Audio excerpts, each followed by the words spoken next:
આમ આદમી પાર્ટીના ડેડિયાપાડાના ધારાસભ્ય ચૈતર વસાવા આ દિવસોમાં આદિવાસી વિસ્તારોમાં ફરી રહ્યા છે, સરકારને ઘેરી રહ્યા છે અને આજે તેઓ વલસાડ જિલ્લાના ઉમરગામ તાલુકામાં પહોંચ્યા હતા, જ્યાં આદિવાસી સમાજના યુવાનો સાથે જે શોષણ થઈ રહ્યું છે, જે જીઆઈડીસીઓ બનાવવામાં આવી છે પણ તેમને રોજગાર આપવામાં નથી આવી રહ્યો, તે મામલે તેમણે સણસણતા સવાલો કર્યા છે ને આદિવાસી સમાજના મતથી ચૂંટાયેલા નેતાઓને પણ તેમણે રોકડું પરખાવતા શું કહ્યું, વિગતે વાત કરીએ। વૈષ્ણવજન તો તેને કહીએ જે પીડ પરાઈ જાનાને રે। નમસ્કાર દર્શક મિત્રો, નવજીવન ન્યૂઝમાં આપનું સ્વાગત છે। હું છું ફૈઝાન।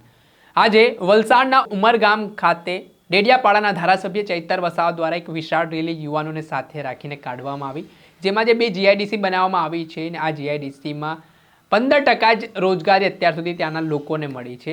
જ્યારે આ જીઆઈડીસી બનાવવામાં આવતી હતી ત્યારે આદિવાસી સમાજની જમીનો લેવામાં આવીને એવો વિશ્વાસ અપાવવામાં આવ્યો, એવી બાહેધરી આપવામાં આવી કે આદિવાસી સમાજના યુવાનોને આ જગ્યા પર નોકરી આપવામાં આવશે।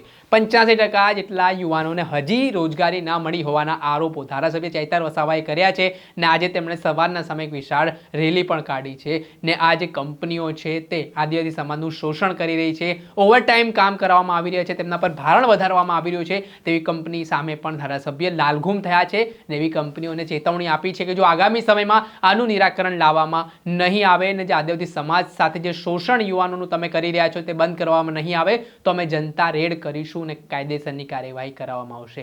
આ મામલે તો પહેલા સાંભળો ધારાસભ્ય ચૈતર વસાવાને। હરિગામ ખાતે જે જીઆઈડીસી આવી છે એમાં અમારે કામદારો, મજૂરો અને અહીંયા જે કર્મચારીઓ, શ્રમિકો છે એમને લઈને પદયાત્રા છે। અમારી માગણી છે કે જ્યારે આ જીઆઈડીસી આવી ત્યારે અમારા મૂળ લોકોની જમીનો એમાં લેવામાં આવી। સરકારે અહીંના મૂળ લોકોને કીધું કે તમને અમે નોકરી આપીશું।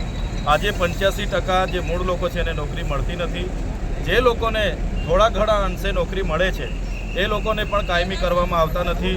12 કલાક એમના પર કામ કરાવવામાં આવે છે, એમને પગાર સ્લિપ બનતી નથી, એમને ઇમ્પ્રીમેન્ટ મળતું નથી, એરિયસ મળતું નથી, પીએફ મળતું નથી, ઓવરટાઈમના પૈસા મળતા નથી અને એમનું શોષણ થાય છે। ત્યારે એમના ન્યાય માટેની આજે અમારી પદયાત્રાઓ છે। સાથે સાથે અમે સરકારને કહેવા માગીએ છીએ, એક બાજુ સરકાર મિનિમમ વેજીસનો પરિપત્ર બહાર પાડે છે અને આ જીઆઈડીસીના કારખાના માલિકો, કંપની માલિકો સરકારનું પણ માનતી નથી, ત્યારે એ મુદ્દાને લઈને આજે અમારી પરિપત્ર છે। જો સરકારના પરિપત્રનો અમલ આ લોકો નહીં કરશે, આવનારા દિવસોમાં તમામ કંપનીઓ પર જઈને અમે જનતા રેડ કરીશું। સાથે સાથે અહીંની મહિલાઓના અમારા પર રજૂઆતો આવી છે।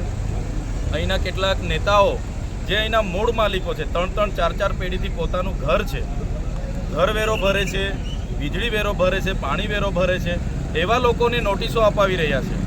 તમે મૂળ લોકો પર જમીનો લીધી અને હવે પાછા આદિવાસીના મતે ચૂંટાઈને આદિવાસીઓ પર નોટિસો તમે આપો છો। અહીંયા બહારના લોકોએ જમીનો પચાવી પાડી છે, ગોચરો પચાવી પાડ્યા છે, ગામતળ પચાવી પાડી છે, એમને કેમ તમે નોટિસો નથી આપતા અને મૂળ લોકોને કેમ હેરાન કરો છો?